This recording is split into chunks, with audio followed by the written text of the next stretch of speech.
Ini kayak bagaimana kita melawan rasa takut biar lebih pede lagi kalau ketika kita berbicara di depan kelas, terutama public speaking itu sangat penting buat mahasiswa karena tidak hanya akademik saja yang akan diandalkan ke depannya ketika kita menghadapi dunia pekerjaan, tapi kita harus bisa membawa bagaimana kita berbicara di depan publik gitu. Apalagi interview itu adalah saat-saat yang paling penting ketika kita melamar pekerjaan.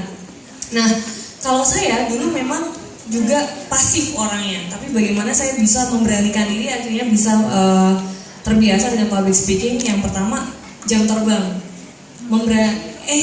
Awalnya takut banget sampai gemeteran gitu di depan-depan kan, sampai kaki goyang semua, tangan goyang, pegang mic aja ini sampai gemeteran, goyang-goyang itu kejadian kepada saya dulu. Jadi awalnya sering-sering untuk memberanikan diri berbicara di depan publik. Memang susah, tapi harus sering. Karena ketika kita membiasakan kita untuk terus melatih kita berani berbicara, nanti 3 bulan, 5 bulan, 6 bulan kerasa perbedaannya. Nanti pasti ada temen yang komentar, kamu kok pede banget sih akhirnya bicara di depan umum gitu. Kamu bicaranya udah lebih bagus nih. Pasti ada temen yang komen kayak gitu. Karena kita bisa karena terbiasa gitu.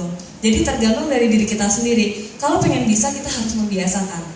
Memang takut, tapi kita harus melawan rasa takut itu. Dan bagaimana kita menghindari audiens. Kalau dilihatin audiens ini kan udah deg-degan banget. Aduh nih aku dilihatin banyak orang nih, gimana harus ngomong apaan. Preparation. Misalnya untuk presentasi, terutama untuk presentasi di kelas, karena saya mahasiswa planologi, sering banget presentasi. Preparation itu adalah hal yang sangat menentukan. Jadi ketika kalian ingin present di depan orang banyak, kalian harus benar-benar mempersiapkannya dengan baik. Kuasain materi, kuasain tekniknya.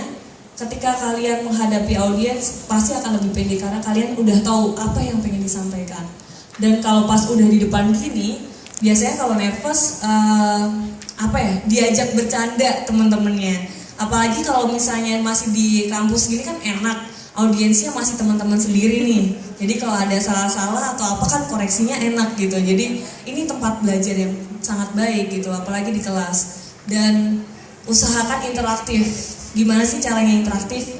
Ini dipandangin nih, eye contact tuh paling penting buat sama audiens kayak gitu, karena mereka akan merasa dihargai gitu.